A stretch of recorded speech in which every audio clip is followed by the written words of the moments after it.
남쪽에 이렇게 좀 앉으시면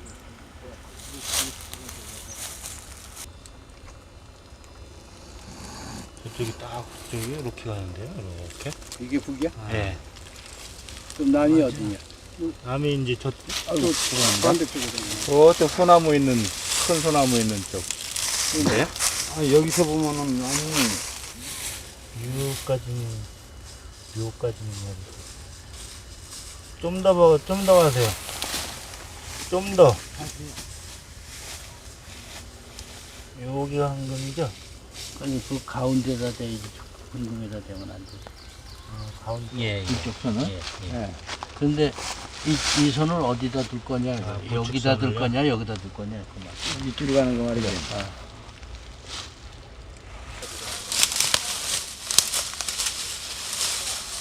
집 짓는 일은 평생에 한 번 있을까 말까 할 정도의 큰일이다. 조선시대까지는 짓는 것이 다 한옥이었다.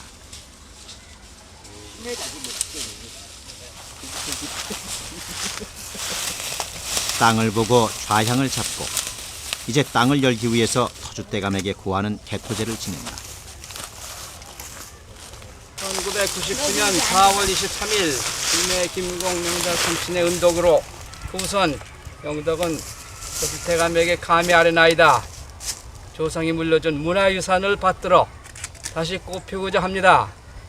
이름을 바희내 동산으로 하고 조촐한 꽃동산을 이곳에 짓고자 하오니 터줏대감께서는 도우셔서 뒤에 어려움이 없도록 하여 주시옵기 바라옵고 맑은 술과 포가를 올려오니 금양하소서. 자, 고맙습니다. 으이차.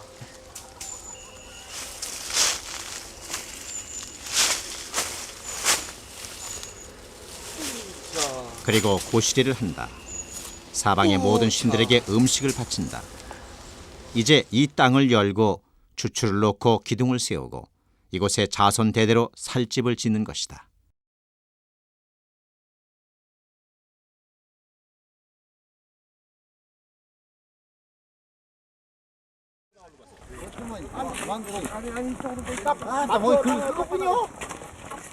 목수들은 일을 시작하기 전에 모탕고사를 지낸다. 모탕이란 장작을 팰 때 밑에 받치는 나무 토막을 말하는데 목수들은 나무 다듬는 작업판을 말한다. 일을 시작하면서 마음가짐을 새롭게 하는 날이다. 이 땅을 고르고 이제 수천 년 몇 년이 이어온 우리들의 집 한옥이 오늘 이 땅에 사람이 살기 위해서 다시 지어지고 있다. 죽은 조상 모시는 사당이나 제시를 짓는 것이 아니라 바로 오늘의 사람이 살기 위해서 짓는 것이다. 좌향이 결정되면 주추 놓을 자리를 정하고 구덩이를 판 다음 그곳에 입사 기초를 한다. 그리고 주춧돌을 놓는다.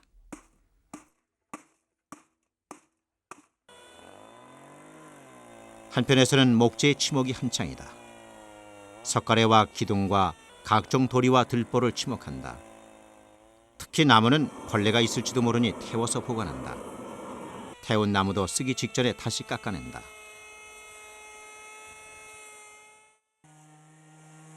집 짓는 데는 둥근 기둥도 있어야 하고 모기둥도 있어야 한다. 이 집은 사랑채는 둥근 기둥을 쓰고 안채는 네모 기둥을 쓴다.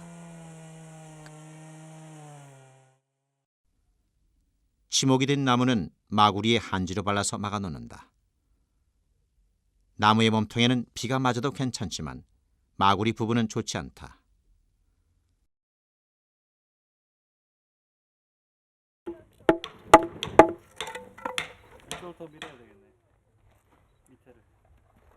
목수들은 기둥을 하나 둘 세우면서 그랭이를 뜨고 단단히 서 있도록 한다.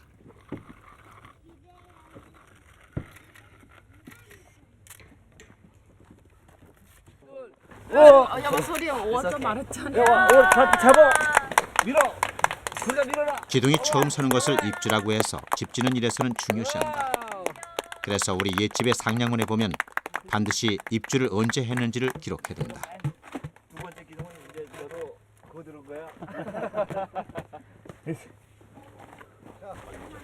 자, 이거 좀 받들어 주세요. 어차. 기둥이 올라가면 그 위에 기둥과 기둥을 잡아주는 창방이 올라간다. 창방이 올라가면 기둥은 단단히 서 있게 된다. 밑에 맞아요? 안돼 먼저 한 번대로 먼저 올라가.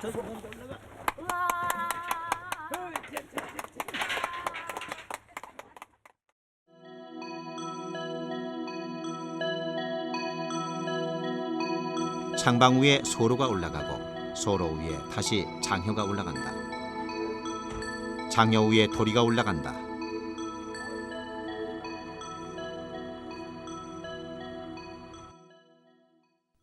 지금 주도리가 대들보에 일부 올라가 있다.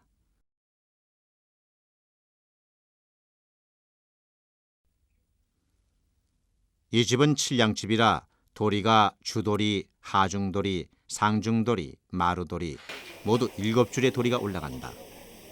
지금은 마루도리만 남겨놓고 있다.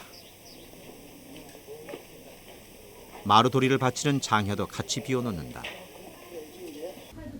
집 짓는 일에서 가장 중요시하는 상냥식 때문이다.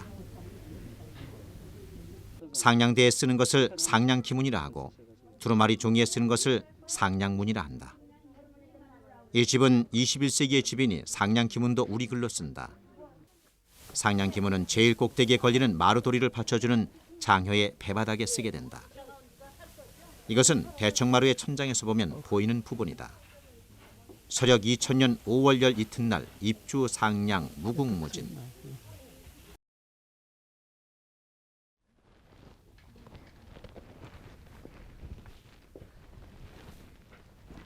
상냥고사는 명태 3마리, 시루떡, 그리고 돼지머리 등등을 차리고 지낸다.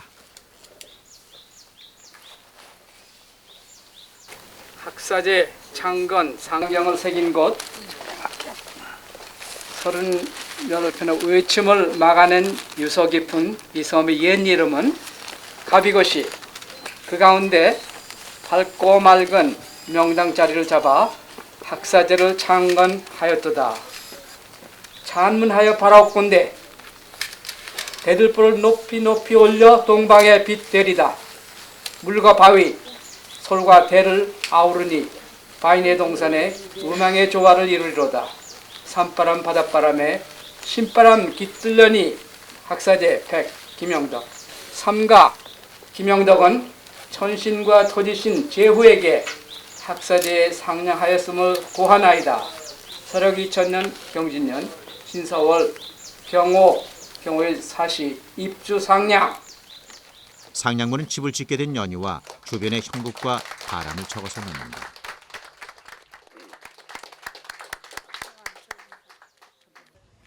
상냥문은 구리통이나 대나무통에 넣으면 오래 가는데 반드시 뚜껑을 닫고 밀봉을 해서 공기와 습기가 들어가지 못하도록 해야 오래 간다. 500원짜리 없는데 500원짜리. 500원짜리? 10원짜리 100원짜리. 나한테 있다. 여기 돈 넣는 사람 다 복 받아. 예, 저도 넣었어요. 제가 제일 큰 건 하는데. 돈 넣는 만큼 복 받는다. 15원짜리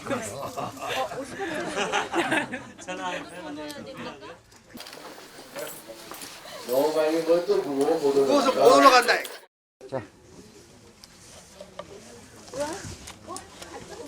너무 높으면 이게 안 들어간다니까.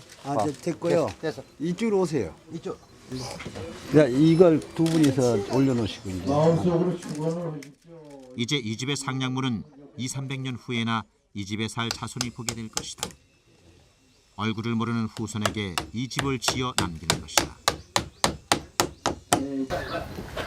자, 왜 안 올라가? 가다가.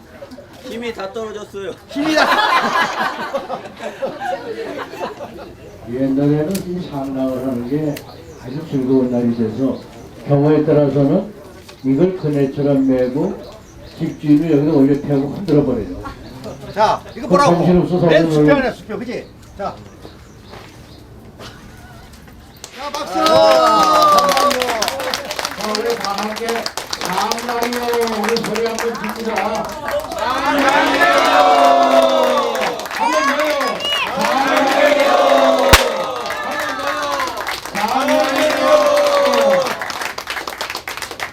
근데 이게 이렇게 빨리 올라가지 안 돼 있잖아, 아까 각본에.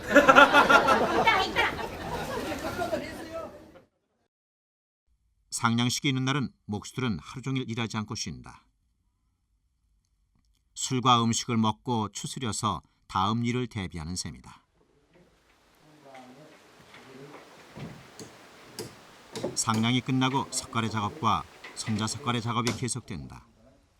선자까지 끝나면 어려운 작업은 거의 끝이 난 셈이다. 이 집은 석가래 사이를 흙으로 앙토하지 않고 판재로서 막았다.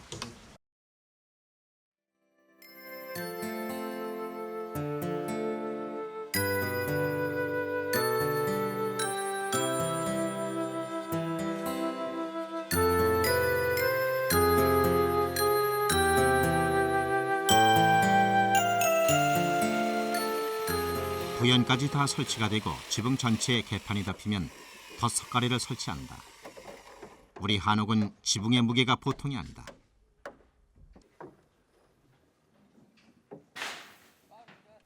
지붕의 무게가 가벼우면 기둥도 그렇게 굵지 않아도 된다. 지붕의 무게를 줄이려면 적심과 흙을 줄여야 한다. 이러한 생각에서 나온 것이 덧석가래다. 지붕 꼭대기에서 처마까지 긴 각재를 석가래처럼 박아서 만든다. 그리고 덧석가래 위를 다시 개판으로 덮는다. 이 개판 위에 기와를 이을 것이므로 방수층을 도포한 방수포를 지붕 전체를 덮어 씌운다. 바닥 기와가 깨져도 이 방수포에서 차단이 되도록 하는 것이다. 비가 밑으로 스며들어 석가래까지 부식시키면 안 되기 때문이다.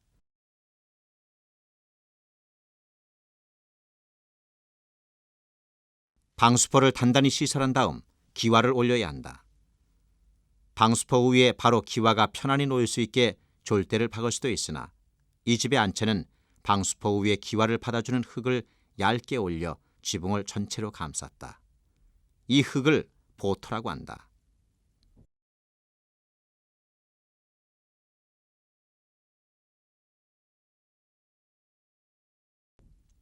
그러나 사랑채는 전통 방식대로 석가래 위에 산자를 해서 적심과 진흙 보토를 받을 수 있도록 했다.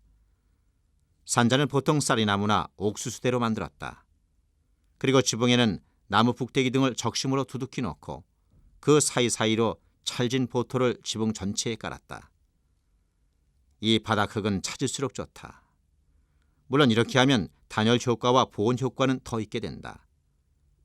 이 기와 일과 흙일은 겨울에는 하지 못한다.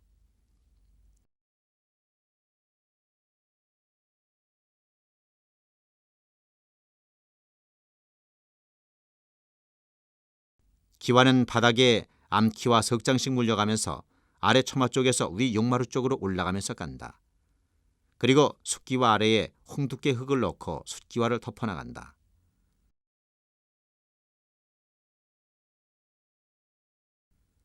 집이 기역자로 꺾어지는 부분을 회첨이라고 한다. 이것은 양쪽에서 물이 내려오므로 방수에 특히 유의해야 하는 것이다. 그래서 동판으로 밑을 깔고 그 위에 기와를 넣는다.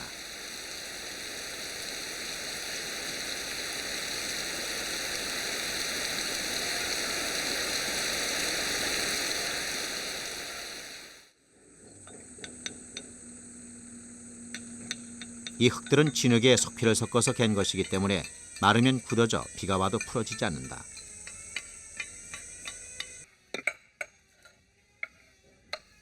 용마루를 만들 때는 먼저 착고 부고를 세우고 그 위에 적세를 여러 장 얹고 그 위에 숫기와 한 장을 얹으면 끝이다. 용마루의 선을 어떻게 하느냐도 매우 중요하다. 그러나 의외로 용마루 곡선은 그냥 천연스러운 현수 곡선을 이용한다. 새끼를 자연스럽게 늘어뜨리고 그냥 그 선에 따라 용마루를 만들면 된다. 우리 한옥에서 처마가 치밀한 계산에 의한 곡선이라면 용마루는 그냥 그대로 자연스럽게 천연스러운 곡선을 만들어낸다.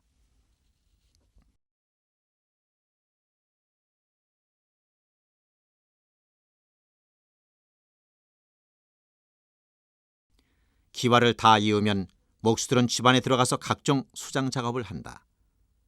수장이란 문과 창과 벽들에 들어가는 각종 부재들을 말한다. 각종 부재들을 끼고 짜는 작업을 수장 들인다고 한다.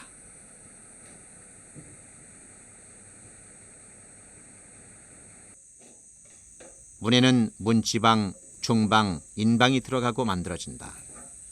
벽에는 하방, 중방, 인방이 만들어진다. 그리고 창이 있는 곳에는 머름대가 설치된다. 이 머름대는 만들기도 어렵고 시설하기도 어렵다.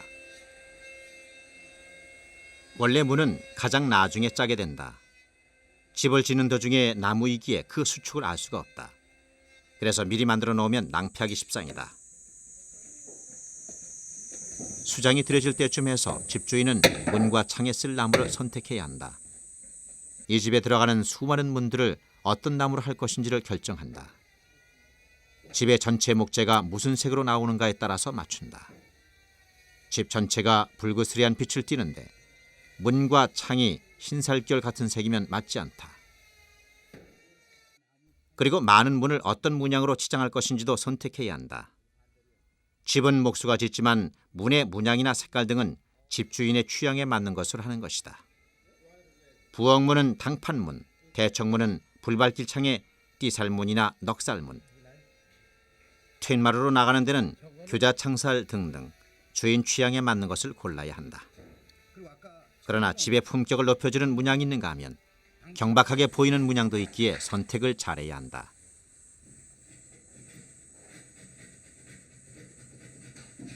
수장이 거의 다 들여졌으면 마루를 깔아야 한다. 우리나라 마루는 널빤지를 그냥 쓰는 장마루가 아니고 우물마루로 대표된다.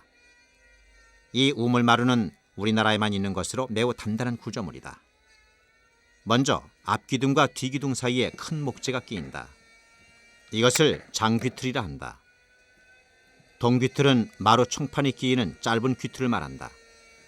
청판은 두툼하게 잘라서 동귀틀의 물 홈대 사이로 끼워 넣는다.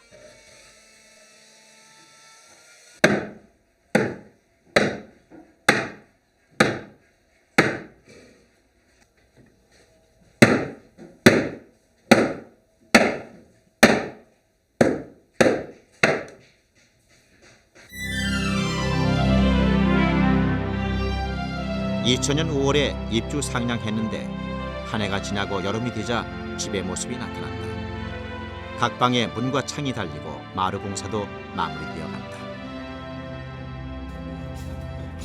이제 집이 골격이 완성이 되고 이제 마무리 공사에 지금 들어가고 있습니다. 그래서 주변에서 망치 소리도 들리고 하는데 이 소리는 바깥에 돌 공사를 하면서 그 겉에 표면의 질감을 살리기 위해서 도드락이라고 하는 정다듬을 하는 소리입니다. 바깥에서 이런 소리가 들리고 이 내부에서는 이제 마루를 깔고 있는 이런 작업을 하고 있는 겁니다. 그래서 집에서 참 중요한 것 중에 하나가 바로 이제 문과 창을 다는 겁니다. 이제 마무리 단계이기 때문에 문과 창을 다는 게 아주 중요한 일인데 지금 방과 대청 사이인데 이게 이제 시대와 집 주인의 취향에 따라서 어떤 문을 설치하냐 하는 내용이 달라지게 됩니다. 그래서 조선시대 때의 많은 집들을 보면은 그 바깥에 여닫는 문만 설치를 하고, 그러니까 방과 대청 사이에는 여닫는 문만 설치하고 이와 같이 미닫이를 설치하는 경우는 상당히 드물었습니다. 그래서 조선 후기에 와서는 점점 이렇게 미닫이까지 설치하는 경우가 많은데 이 집은 한옥으로 지으면서 여름철의 더위에는 이 집엔 거의 문제가 없습니다. 이 집엔 거의 문제가 없기 때문에 오히려 추위에 대비해야 되는 그런 상황이고 또 집주인의 취향을 반영해서 여닫이와 더불어서 이 방과 대청 사이에도 미닫이까지 설치한 이런 성격을 갖고 있는 집이다. 그래서 그것은 집의 취향 그리고 시대에 따른 어떤 차이로서 우리가 인식하면 될 것 같습니다. 창이 한 겹이 아니고 세 겹으로 지금 설정이 되어 있습니다. 바깥에 있는 이 문을 우리가 덧문이라고 부르게 되고 지금 창살이 모양이 우리가 한옥에서 가장 일반적으로 볼 수 있는 창살이 모양이죠. 이런 형태의 것을 우리가 띠살 또는 새살창 이렇게 부르는 겁니다. 그러니까 위치상으로 가장 바깥에 여닫는 문이기 때문에 여닫는 이 문을 덧문이라고 부르는 거고 살대 형태에 따라서는 우리가 새살 이렇게 부르는 거죠. 그리고 이제 가장 안쪽에 있는 이 문이 우리가 일반적으로 시골의 초가집에서도 볼 수 있는 문, 즉 두 겹으로 구성된 문이죠. 여기 창호지를 붙여서 이제 완성이 되는데 요 문을 창호지 창이라고 부르기도 하고 영창이라고 부르기도 합니다. 그래서 보통은 바깥에 있는 덧문과 요 안쪽에 있는 요 미닫이 창, 요 두 겹으로 구성이 되죠. 이 두 겹이 구성해서 조금 더 격을 높게 꾸미게 되면은 한 겹이 여기 더 갖다 붙게 됩니다. 이 창은 이 집의 경우에는 여름을 대비한 그러니까 요즘 방충망 설치하는 것과 마찬가지로 이 방충망입니다. 방충망인데 옛날에는 여기에 이제 비단 같은 걸 붙이기도 하고 망사를 붙이기도 했죠. 그래서 비단을 붙이게 되면 이것을 사창이라고 부르고 망사를 붙이게 되면 우리가 망사창 이렇게 부르게 되는 겁니다. 문 사이가 좁습니다. 좁기 때문에 이 창이 사창이 열렸을 때 이 바깥쪽으로 하게 되면 이게 닫아서 열릴 수가 없죠. 그래서 홈을 따가지고 이렇게 집어넣게 되면은 문 사이에 폭을 좁힐 수가 있고 하기 때문에 바로 이렇게 홈을 따서 집어넣는 이런 방법을 사용하게 되는 겁니다. 그러니까 문도 시대에 따라 또 기술이 변화함에 따라서 그 시대에 맞춰서 새로운 것으로 이제 변화가 되는 거죠. 이런 한옥 속에서도 옛날의 기법을 그대로 고수만 하는 것이 아니라 이런 계속적인 변화가 일어나는 것이 합당하다고 생각이 됩니다. 대청의 불밝기 창의 세공이 매우 돋보인다. 쌍사를 넣은 창 테두리가 오늘날은 기계로 제작을 하지만 기계로 하든 손으로 하든 원래 불밝기 창이 지니고 있는 아름다움이라 하겠다.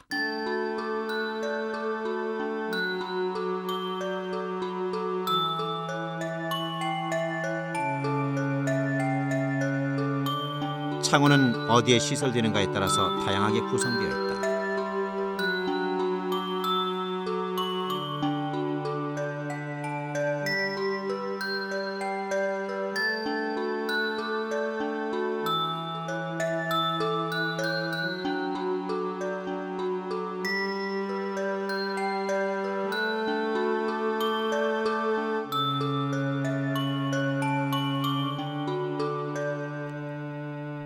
방에 굿을 들이고 나면 장판 깔기 전에 잔모래가 있는지 갈아내야 한다.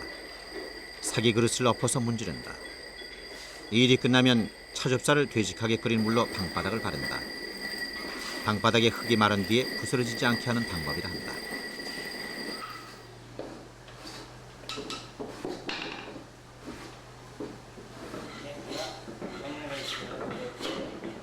여름에 끼워놓은 대청 우물마루에 빡빡하게 끼인 청판도 마무리 손을 본다. 겨울이면 약간 줄어들겠지만 워낙 빡빡하게 끼운 청판이라 거의 틈이 생기지 않는다. 동기털 위로 손가락 끝에 걸리는 삐죽 나온 부분을 대패로 매끈하게 깎아낸다. 그래야 빈틈이나 투툴투툴한 부분이 없어진다.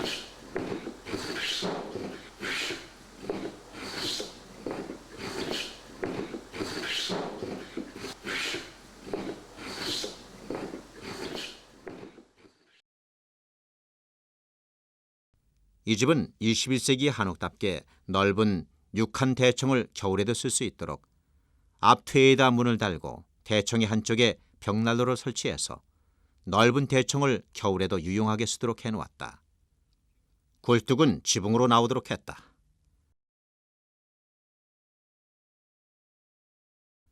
전통의 한옥을 지으면서도 오늘에 사는 사람이 편리하도록 안방 안쪽에도 탈의실과 욕실을 넣어서 불편함이 없도록 해놓았다. 도배는 초배지를 바르고 재배지를 바른 다음 마감을 한다.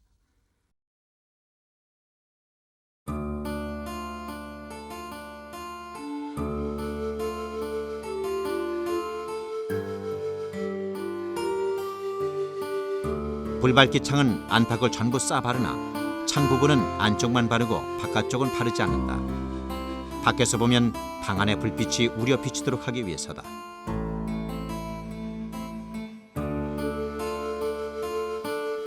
한지로 도배한 후에 한결집이 제 모양을 갖춘다. 흰 한지와 살결 같은 목재가 어우러져 산뜻하면서도 그윽한 느낌을 준다.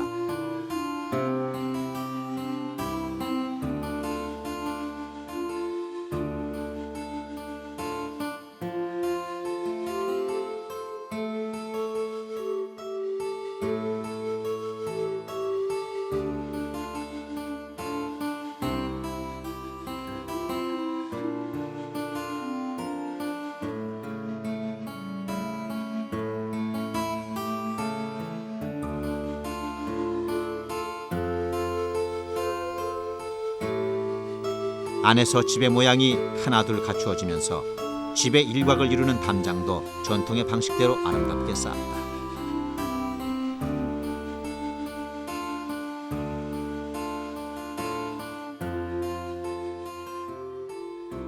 산돌을 사용해서 담장을 쌓고 그 위에 기와를 올린 다음 담벼락의 돌에 대해 줄눈을 넣는다.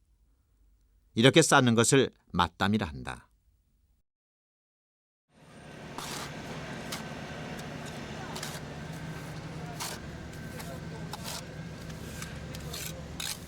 이렇게 반듯하지 않은 돌을 사용한 담장을 막돌 담장이라 한다. 여기에 사마토를 발라서 약간 꾸덕꾸덕 말랐을 때 흑선으로 돌의 모양을 따라 도려내면 나중에 말랐을 때 담장이 아주 깔끔해 보인다. 이것을 담장에 줄눈 넣는다고 한다.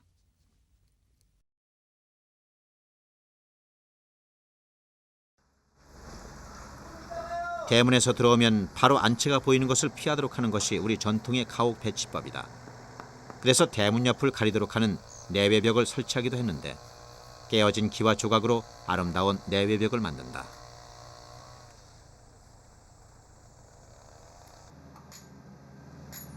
이제 집안의 일이 마무리될 즈음 대문을 달아야 한다. 대문의 아래에서 지탱해주는 문 지두리를 설치한다. 무엇을 설치하건 수평과 수직을 보는 것은 기본적인 요소다.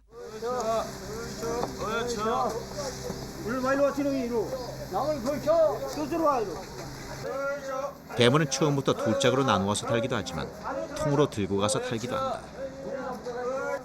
서술 때문에 걸리는 문짝은 판재도 크고 두꺼워 보통 무거운 것이 아니다.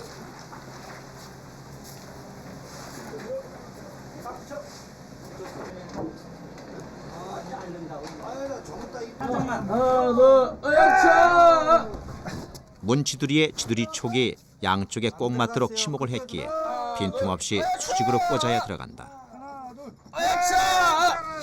야, 들렸어요. 됐어. 그쪽 맞춰보셔. 오케이.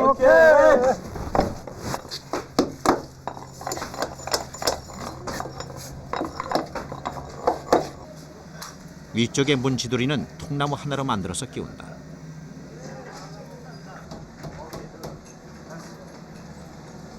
그리고 지두리 촉에는 말굽새를 밑에 박아서 마모되지 않도록 한다. 대문에 고리를 달고 못질이 된 곳에 국화정을 박아서 마무리를 하면 대문은 끝난다.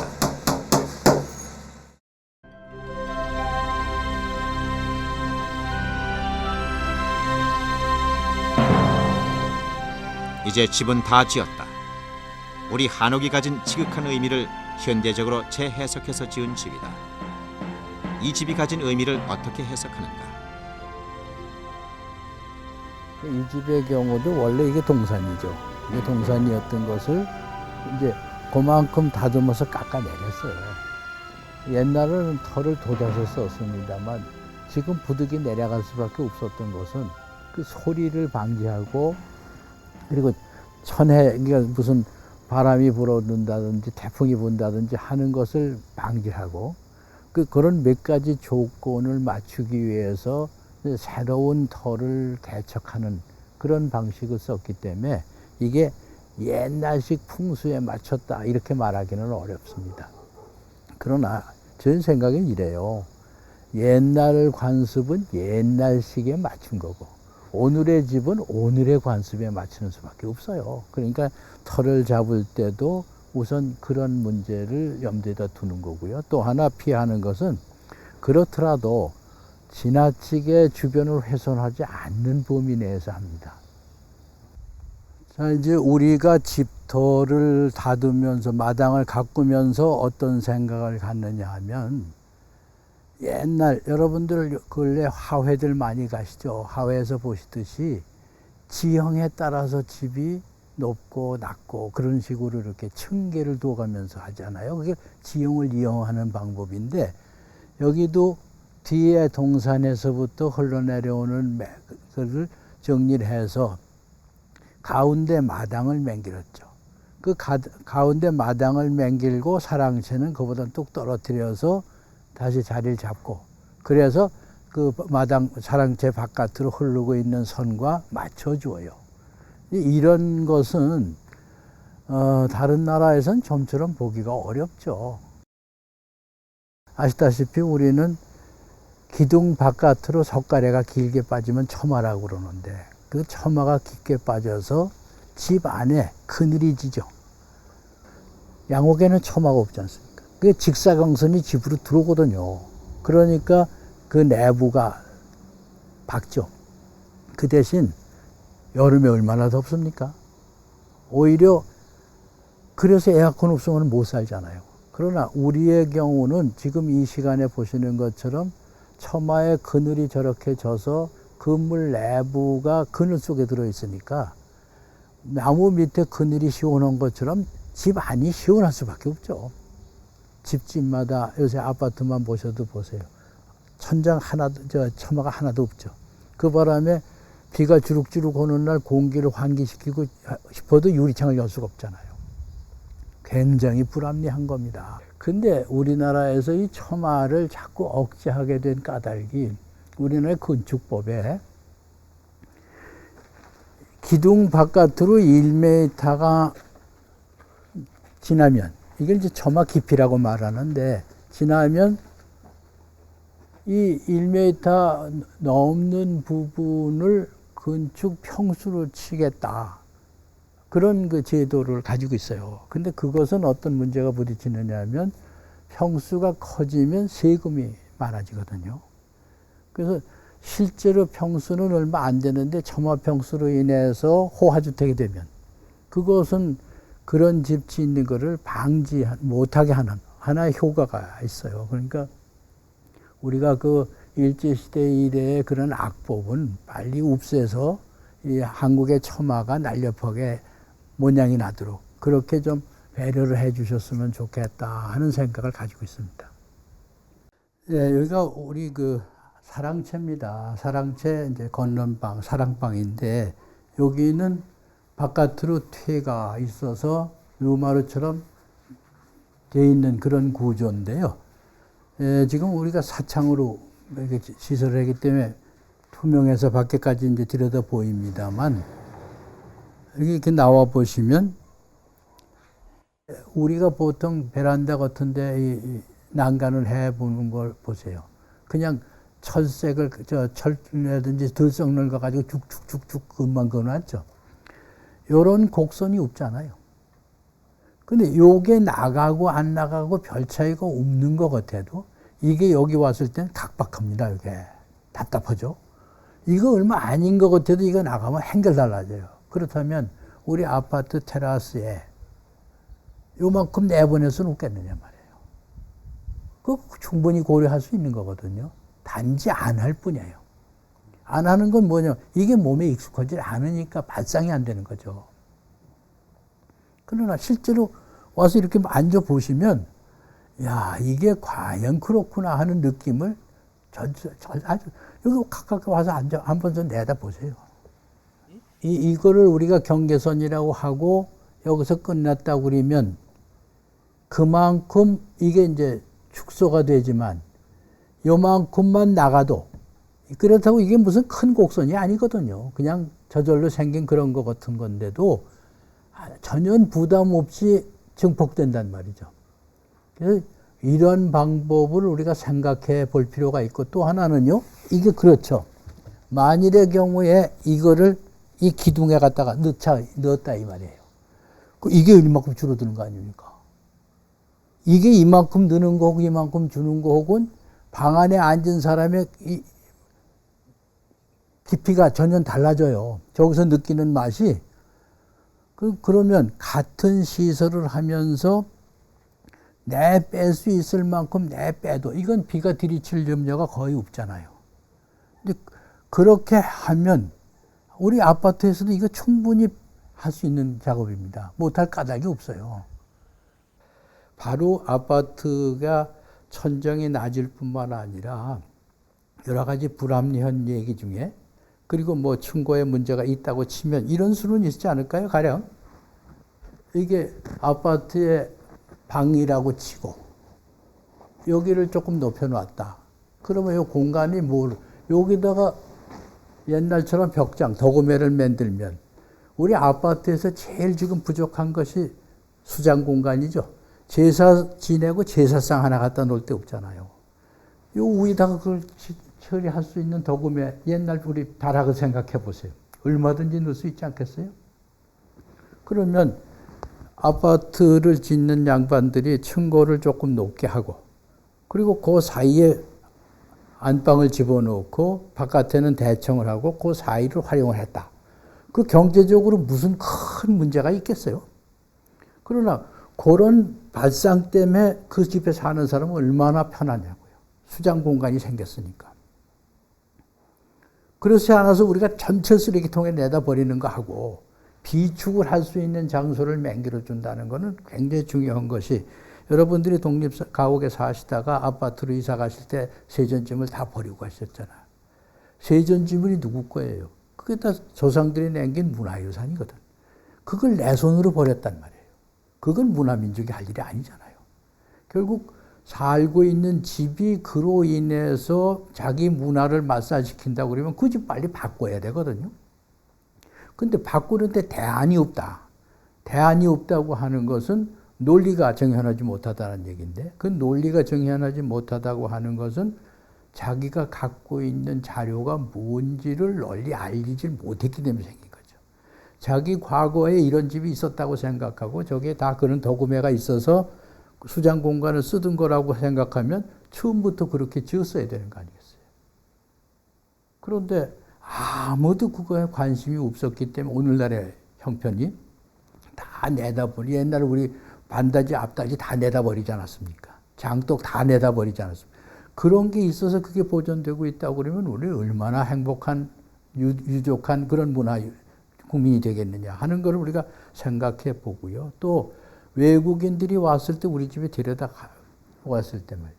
옛날에 그런 물건이 있는 집하고 오늘날의 것만 놓은 집하고 격이 어떠냐 말이죠. 근데 그것까지를 우리가 생각하면 인간이 쾌적하게 산다는 데 문화의식이 들어있어야 된다는 생각이 드는 거죠. 바로 이런 한옥은 그런 문화의식을 함축하고 창달하고 보존하는데 기가 막힌 가치가 있다. 이렇게 말씀을 드릴 수도 있어요. 그러니까 어떻게 쾌적하게 살 수 있느냐 하는 게 집이라면, 이제 우리가 양옥에서 벗어나서 다시 한옥으로 되돌아가야겠다 이런 생각들을 하게 되는데, 그렇다고 해서 이런 집을 꼭 짓자는 건 아닙니다. 우리 알맞은 21세기 알맞은 한옥을 개발을 해서 옛날부터 내려오는 좋은 장점을 활용을 하면, 그러면 21세기에 우리들의 한옥이 생길 거 아니냐, 이제 그렇게 얘기를 할 수가 있는 것이죠. 집이 다 완성됐다. 이제 새로 지은 집에 들어갈 좋은 날을 받는다. 집들이 제사를 지낸다. 마을 사람들과 일가 친척을 초청하고 큰 잔치를 베푼다. 먼저 천지 가신에게 제사를 올린다. 죄물과 청화수를 마련하고 가신이나 조왕신에게 빈다. 대문을 잘라서 사람들이 들어오게 한다.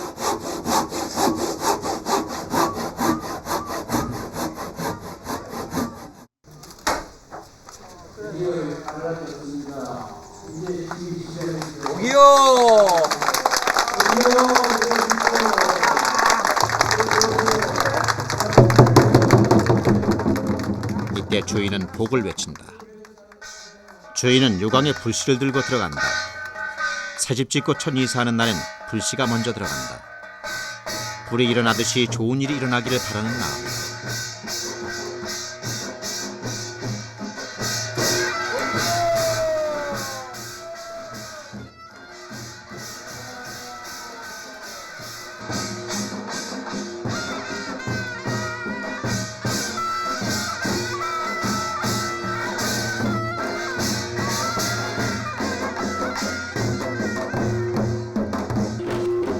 불씨를 들고 대청과 안방으로 한 바퀴를 돌고 화덕에 가서 불을 지핀다. 이사를 하면서 안택굿을 하기도 한다. 집과 사람 사이에 상견례를 치르는 행사다. 입주한 이후로 양친 부모 모시고 아들, 딸 잘 낳고 가문 번창하기를 기원한다. 이런 기원은 집안 곳곳에 은연중에 암시를 하고 있다.